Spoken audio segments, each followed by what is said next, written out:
بسم اللہ الرحمن الرحیم۔ آج جو سوا پارہ پڑھا گیا ہے اس میں سورۃ الرعد کا بقیہ حصہ، پوری سورہ ابراہیم، سورۃ الحجر اور سورۃ النحل کا تقریباً ابتدائی حصہ تلاوت ہوا ہے۔ اس سوا پارے میں خلاصے کے طور پہ 6 باتیں اہم ہیں۔ پہلی بات جو سورۃ الرعد میں ہے، اللہ پاک نے ایمان والے بندوں کو دل کے سکون اور دل کے اطمینان کا ایک نسخہ ذکر فرمایا۔ ہر شخص یہ چاہتا ہے کہ میں قلبی سکون میں زندگی گزار لوں، میرا دل مطمئن ہو۔ اب اس کا طریقہ کیا ہے، اس کا نسخہ کیا ہے؟ اللہ پاک کیا نسخہ فرما رہے ہیں؟ فرمایا الا بذکر اللہ تطمئن القلوب، آگاہ ہو جاؤ، باخبر ہو جاؤ کہ دلوں کا سکون وہ اللہ کے ذکر کے ساتھ جڑا ہوا ہے۔ ذکر الہی یہ دلوں کے سکون کا واحد ذریعہ ہے۔ دوستو، آج یہ قلبی بے سکونی کیوں ہے ہمارے اندر؟ ایک بہت بڑا طبقہ دنیا کے سارے اسباب کے ہوتے ہوئے دل کی بے چینی میں مبتلا ہوتا ہے۔ وجہ یہ ہے کہ ہم نے سکون کے لیے وہ چیزیں ڈھونڈنے کی کوشش کی جو ساری چیزیں بے سکونی کی تھی، اس لیے کہ ان چیزوں میں اللہ پاک کی ناراضگی ہے۔ آپ نے لوگوں کو سنا ہوگا، میں غمزدہ ہو گیا، میں نے ساری رات گانے سنے۔ بعض لوگ اپنا غم مٹانے کے لیے کیا کرتے ہیں؟ غمزدہ گانے سنتے ہیں۔ بھئی ہم اپنے دل کے غم کو مٹا رہے ہیں۔ یا نعوذ باللہ کسی کو کوئی صدمہ غم پہنچ گیا، نشہ شروع کر دیا۔ اب گانا ہے، باجا ہے، میوزک ہے، نشہ ہے، یہ سب اللہ کی نافرمانی کے ذرائع ہیں، اور اللہ کی نافرمانی سے کبھی بھی دل کو سکون نہیں مل سکتا۔ یہ تو طے شدہ بات ہے۔ اس لیے دل کا سکون کا بنیادی اور اصل ذریعہ وہ اللہ پاک کا پاکیزہ ذکر ہے۔ انسان جب اپنی زبان کو اللہ کے ذکر سے معطر کرتا ہے، ذکر کا عادی بن جاتا ہے اور دن رات کے معمولات میں ذکر کو جگہ دے دیتا ہے، تو اللہ پاک اس کے دل کو ایک سکون، ایک چین، اطمینان دے دیتے ہیں۔ اب یہ ماہ مبارک ہے، رمضان کا مہینہ ہے، جہاں اور بہت سارے اعمال ہم نے کرنے ہیں اور ہم کرتے ہیں، تو اسی مہینے سے میرے عزیزوں، دوستوں، بزرگوں، ذکر کی عادت ڈالیں۔ ہر ساتھی کے پاس تسبیح ہو، کسی کے ہاتھ تسبیح سے خالی نہیں ہو۔ یہ ایک ایسا ذریعہ اللہ پاک نے دیا ہے جو مذکرہ ہے، یعنی انسان کے ہاتھ میں آتا ہے تو اللہ پاک کی یاد آ جاتی۔ تو 100 دانوں کی تسبیح خریدیں، وہ نہیں ہے تو آج کل تو وہ ڈیجیٹل آتی ہے، اس کو انگلی میں پہن لیں اور اس میں اللہ پاک کا ذکر کرتے رہیں، عادی بن جائے اس کی۔ دوسری بات جو سورہ ابراہیم میں ہے، اللہ پاک نے کفار اور مشرکین کا اور منکرین قیامت کا وہ بنیادی اور اصل اعتراض ذکر کیا ہے جس کی وجہ سے وہ اللہ کے پیغمبروں پہ یا آخری پیغمبر جناب رسول اللہ صلی اللہ علیہ وسلم پر ایمان لانے کے لیے تیار نہیں تھے۔ وہ نقطہ کیا تھا؟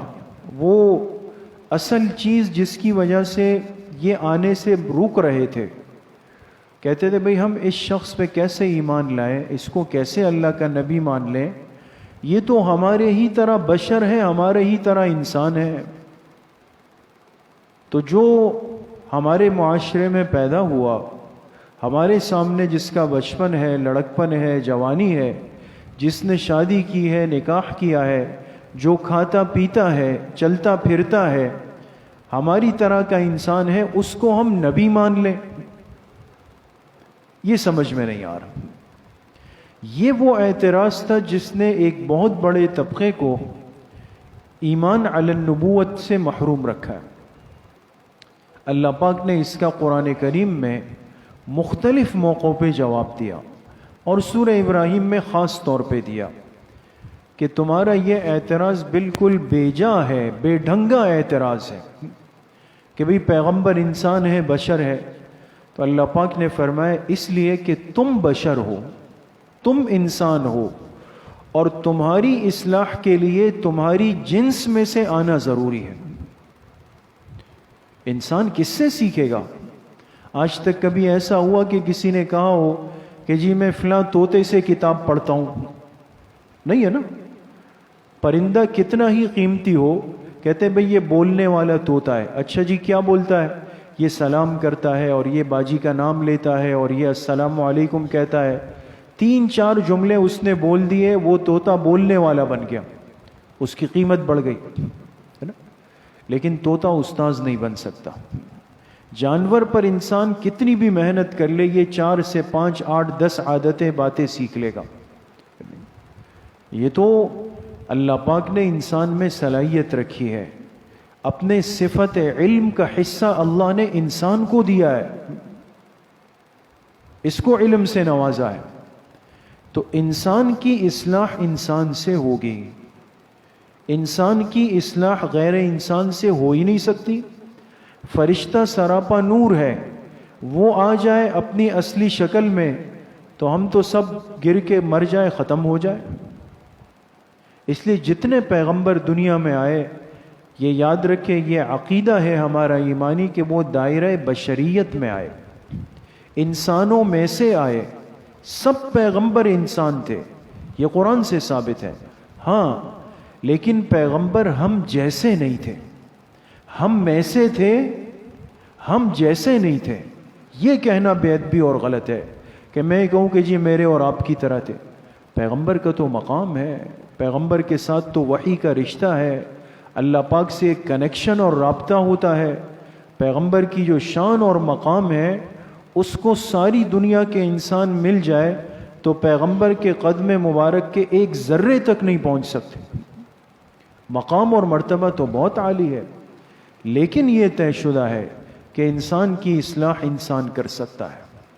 اس لیے جتنے پیغمبر آئے، حضرت آدم علیہ السلام سے لے کر خاتم الانبیاء جناب رسول اللہ صلی اللہ علیہ وسلم تک، سب دائرہ بشریت. تیسری بات جو سورہ ابراہیم میں ہے، اللہ پاک نے ایمان والوں کو حکم دیا کہ جتنی نعمتیں میں نے تمہیں دی ہے تم اس پر شکر گزاری کی عادت اختیار کرو، شکر کا مزاج بناؤ. اور جب تمہارے اندر شکر کا مزاج آئے گا تو پھر یہ میرا وعدہ ہے، لئن شکرتم لازیدنکم، تم میری نعمت استعمال کر کے شکر گزار بنو تو میں اس نعمت میں اور اضافہ کر دوں گا، میں اس کو اور بڑھا دوں گا. اس لیے آج جتنی نعمتیں ہمارے پاس ہے، ہمارے حضرت شیخ پیر ذوالفقار صاحب دامت برکاتہم فرماتے ہیں کہ آج کے عام انسان کے پاس جتنے دنیا کی نعمتیں اور اسباب ہے، پچھلے زمانوں کے بادشاہوں کے پاس بھی نہیں تھی. ایسا ہی ہے نا، وہ تو گھوڑوں اونٹوں پہ چلتے تھے. آج تو ہمارے پاس گاڑیاں ہیں، عجیب و غریب چیزیں ہیں، ہم منٹوں میں سفر طے کرتے ہیں جو وہ مہینوں میں کرتے تھے. نعمتیں بہت زیادہ ہو گئی، لیکن اب کرنا کیا ہے؟ اللہ نے جتنی نعمتیں دی وہ نعمت اپنی جگہ پر استعمال ہو، وہ نعمت اللہ کی نافرمانی میں استعمال نہ ہو. جب انسان اللہ کی نعمت کو اللہ کی نافرمانی میں استعمال کرتا ہے، یہ سب سے بڑی ناشکری اور ناقدری ہوتی. تو آج اپنے اندر میرے دوستوں بزرگوں شکر کا مزاج پیدا کرنا. گلے شکوے اور بات بات پہ جی بس کیا ہے، گزارا ہے، چل رہا ہے، 50-60 سال تک ہم نے کھایا پیا، عیش و عشرت کی، سب کچھ کیا، 2 مہینے سے بیمار ہیں، گلے شکوے، وہ ساری نعمتیں بھول جاتے. شکر کا مزاج ہو، ہر بات پہ الحمدللہ الحمدللہ الحمدللہ. جب انسان یہ عادت بناتا ہے، فرمائے شکر سے انسان اللہ کے محبوب بندوں میں شامل ہوتا. چوتھی بات جو سورہ ابراہیم میں ہے، حضرت ابراہیم علیہ السلام کی دعاؤں کا ذکر ہے. جب بیت اللہ شریف کی تعمیر کی، اس سے فارغ ہوئے، خانہ کعبہ کو پورا کیا، اللہ کے گھر کو مکمل کیا، پھر اللہ سے دعا مانگی۔ کیا دعا کی؟ اے اللہ اس شہر کو امن کی جگہ بنا دے، اس شہر کو امن والی جگہ بنا دے۔ دوسری دعا یہ کی وَارْزُقْ أَهْلَهُ مِنَ الثَّمَرَاتِ، یہاں کے رہنے والوں کو پھلوں کا رزق دے دے، پھلوں کا رزق دے دے۔ امن بھی مانگا، رزق روزگار بھی مانگا ان کے لیے۔ اس لیے آج پوری دنیا میں الحمدللہ سارے فتنوں اور مصیبتوں کے باوجود انسان جب حرمین الشریفین جاتا ہے، اللہ پاک سب کے لیے جانا آسان فرمائے اور دوبارہ اللہ وہاں کی رونقوں کو بحال فرمائے، تو ایک انسان کو دلی اطمینان ہوتا ہے، ایک بے خوفی ہوتی ہے۔ رات آپ اپنے ہوٹل سے حرم جائیں 1 بجے 2 بجے، مستورات آتی جاتی ہے، بچے آتے جاتے ہیں، کسی کو خوف نہیں ہوتا کہ کوئی حادثہ ہو جائے۔ کیوں؟ ابراہیم علیہ السلام کی دعا ہے۔ اور آپ جائیں، آپ دیکھیں وہاں دنیا کا ہر پھل موجود ہے اور خاص کیفیت میں، پیک بالکل صاف ستھرا، اس پہ ٹیگ لگا ہوا، اس پہ تاریخ لگی ہوئی، ساری چیزیں۔ اب اللہ کی شان دیکھے کہ مکہ کی زمین میں سوائے کھجور کے اور کوئی چیز پیدا ہو ہی نہیں سکتی۔ یہ پھل کہاں سے آئے؟ ساری دنیا کے پھل وہ کھنچ کھنچ کے پہلے وہاں آتے ہیں، وہاں پہنچتے ہیں۔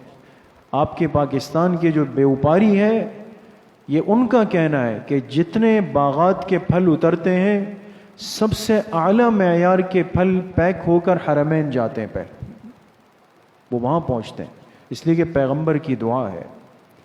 تو اس سے ایک نکتے کی بات علماء نے لکھی کہ چونکہ ابراہیم علیہ السلام ایک نیک کام سے فارغ ہوئے تھے، اللہ کے گھر کی تعمیر سے نا، تو دعا مانگی، اللہ نے فوراً قبول کی۔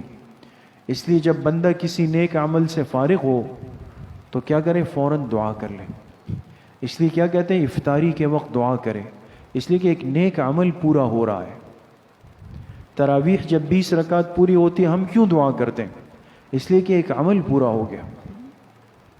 پانچویں بات جو سورہ حجر میں ہے، اللہ پاک نے قیامت کے دن کی اس منظر کشی کو بیان فرمایا ہے کہ جب کافر اور مشرک، اللہ کے نافرمان، اللہ کے منکر، یہ آرزویں اور تمنائیں کریں گے۔ کس چیز کی آرزو کریں گے؟ جب اس دن قبروں سے اٹھ کر اللہ کے سامنے پیش ہوں گے، اب حقیقت کھل گئی۔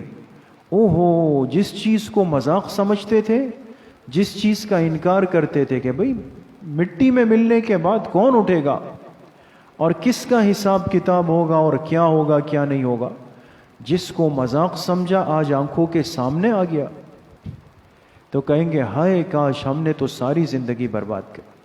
پھر کہیں گے اللہ ایک موقع دے دیں، اب ہم واپس چلے جائیں۔ تو اللہ پاک فرمائیں گے آج کی اس تمنا اور آرزو کی میرے سامنے کوئی حیثیت نہیں، اب کچھ نہیں ہو سکتا، تم اپنی ہدایت کا وقت ختم کر کے آ چکے ہو۔ اس لیے میرے محترم دوستوں، بزرگوں، جتنا رونا دھونا ہے وہ اسی دنیا میں ہم نے کرنا ہے اللہ پاک سے۔ آخرت کا رونا دھونا جتنا بھی ہو وہ انسان کو کوئی فائدہ نہیں دے سکتا۔ یہ آنکھوں سے آنسوؤں کا نکلنا بہت بڑی نعمت ہے، اگر ہمیں نصیب ہو جائے اور اللہ ہمیں نصیب کر دے۔ رمضان کی مبارک راتیں ہیں، آخری پہر میں سحری سے پہلے اٹھ کر 8 رکعت تہجد کے نوافل سے جب فارغ ہوں تو اپنے اندھیرے کمرے میں ضرور اللہ پاک سے رو رو کر دعائیں مانگیں۔ رونا نہیں آتا اس لیے کہ ہمارے گناہ بہت زیادہ ہو گئے، اللہ سے تعلق کمزور ہے، تو رونے جیسی شکل بنا لے، فرمایا انسان مشابہت اختیار کر لے۔ یہ بندے کی عاجزی، یہ گڑ گڑانا، یہ اللہ کو بہت محبوب اور پسند ہے۔ چھٹی بات جو سورۃ النحل میں ہے، یہ نحل چونکہ عربی زبان میں نحل کہتے ہیں شہد کی مکھی کو۔ آپ جانتے ہیں کہ شہد ایک بہت ہی قیمتی غذا بھی ہے، مشروب بھی ہے، اور خود اللہ پاک نے اس کے لیے فرمایا فیہ شفاء للناس، کہ ہم نے شہد میں لوگوں کے لیے شفا رکھی ہے، یہ شفا ہے۔ اب شہد کی جو مکھی ہے، اگر ظاہراً آپ اس کا جسم دیکھیں، آپ دیکھتے ہوں گے تو دیکھیں ایک حقیر سا جسم ہے، چھوٹا سا جسم ہے، ایک کیڑا ہے، لیکن اللہ پاک نے اس کو اتنا قیمتی بنایا ہے۔ وَأَوْحَى رَبُّكَ إِلَى النَّحْلِ، فرمایا ہم نے شہد کی مکھی کو الہام کیا، اللہ فرما رہے ہم نے اس کو الہام کیا، أَنِ اتَّخِذِي مِنَ الْجِبَالِ بُيُوتًا وَمِنَ الشَّجَرِ وَمِمَّا يَعْرِشُونَ، کہ تم جاؤ پہلے پھلوں اور پھولوں کا رس چوس لو، حاصل کرو، پھر پہاڑ کے نیچے، پہاڑ کے دامن میں، درختوں کے نیچے، پتھر کے نیچے، کہیں پر بھی آ کے اپنا چھتا، اپنا گھر بنانا شروع کر دو۔ اللہ نے اس کو سمجھایا، شعور دیا۔ اب ایک جو چھتا ہوتا ہے جس میں شہد بنتا ہے، اس میں لاکھوں مکھیاں ہوتی، لاکھوں مکھیاں آتی ہیں۔ اور آپ نے کبھی دیکھا ہو، گاؤں وغیرہ سے تعلق رکھنے والے ساتھی جانتے ہوں گے کہ جب چھتا ہوتا ہے اس میں چھوٹے چھوٹے سوراخ ہوتے ہیں بنے ہوئے۔ آج تو یہ جو ہمارے ہاں شہد ہے یہ سب فارمی شہد ہے دوستو، ہم ہر چیز مصنوعی استعمال کرتے ہیں نا۔ اصلی شہد بہت مشکل سے ملتا ہے۔ کچھ دن قبل ہمارے ایک ساتھی گاؤں سے آئے، وہ بڑی محنت سے شہد ہے، اتنا سا ایک ڈبہ، چھوٹی سی ایک ڈبیا ہے، کہ یہ بڑی مشکل سے ہم نے حاصل کیا۔ یہ تو خیر فارمی ہے سارا جو ہمارے پاس ہے۔ اصل جو شہد کا چھتا ہوتا ہے اس میں چھوٹے چھوٹے سوراخ ہوتے ہیں۔ یہ شہد کی مکھی مختلف جگہوں کا سفر کر کے وہاں سے رس چوس کر آتی ہے اور پھر اس سوراخ کے اندر چلی جاتی۔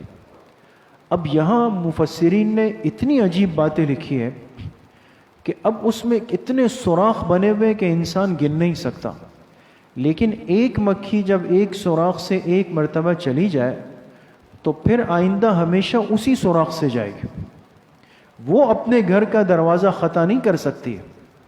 اب اس کو یہ شعور کس نے دیا؟ سفر کر کے آئی، وہ رس لا کے اندر منتقل کر دیا، پہنچا دیا، لیکن جب یہ مکھی پہنچتی ہے نا تو ایسے اندر آزادی سے نہیں جا سکتی۔ ایک دربان مکھی ہوتی ہے شہد کی، وہ ہر آنے والی مکھی کا منہ پہلے سونگتی ہے۔ کیوں سونگتی ہے؟ اس لیے کہ اس نے مختلف پتوں پر، پھولوں پر، پھلوں پر بیٹھ کے رس لیا ہے۔ بہت سارے پتے زہریلے ہوتے ہیں، ایسا نہ ہو کہ اس نے جس کا رس چوسا ہے وہ زہریلا ہو، اندر جائے گی اور سارے شہد کو زہریلا کر دے۔ اس کی حفاظت کے لیے کیا ہوتا ہے؟ ایک دربان کھڑی ہوئی ہے۔ اگر کوئی ایسی مکھی محسوس ہو کہ اس کے منہ سے زہریلے کی اس کی بو آ رہی ہے تو وہ فوراً اس کو مار کے نیچے گرا دیتی۔ اس لیے چھتے کے نیچے مری ہوئی مکھیاں ہوتی ہیں، وہ اس کو مار دے۔ کسی ایسی مکھی کو اندر آنے کی اجازت نہیں ہے۔ تو علماء فرماتے ہیں، اب دیکھیں اس سے عبرت کا ایک سبق ملا کہ کیوں اندر نہیں جانے دیا، کہ اندر ایک قیمتی چیز بن رہی ہے، اور وہ قیمتی چیز کیا ہے؟ شہد ہے۔ شہد میٹھا ہے، شفا کا ذریعہ ہے۔ اب زہریلی چیز اندر گئی تو ساری قیمتی چیز کو برباد کر دے گی، خراب کر دے گی۔ تو اس مکھی نے یہ برداشت نہیں کیا کہ وہ قیمتی چیز جو اتنی محنت سے بن رہی ہے وہ برباد ہو جائے۔ تو علماء فرماتے ہیں اللہ پاک اس مثال کو بیان کر کے اپنے بندے کو سمجھانا چاہتے ہیں کہ تمہارے جسم میں بھی ہم نے ایک چھتا بنایا، دل ہے، اور یہ دل جو ہے نا یہ ہمارا گھر ہے۔ اللہ پاک فرماتے ہیں میں اپنے مومن بندے کے دل میں سما جاتا ہوں۔ دل بہت قیمتی ہے۔ فرمایا ایسا نہ ہو کوئی ایسا گناہ، ایسا عمل، ایسی نافرمانی کر لو جو اندر کے دل کو جا کے گندا کر دے اور اس کو خراب کر دے، اور اللہ پاک ناراض ہو کر تمہارے دل سے چلے جائے۔ اس لیے اپنے دل کی حفاظت کی ضرورت ہے۔ اللہ کریم مجھے بھی آپ سب کو صحیح عمل کی توفیق نصیب فرمائے۔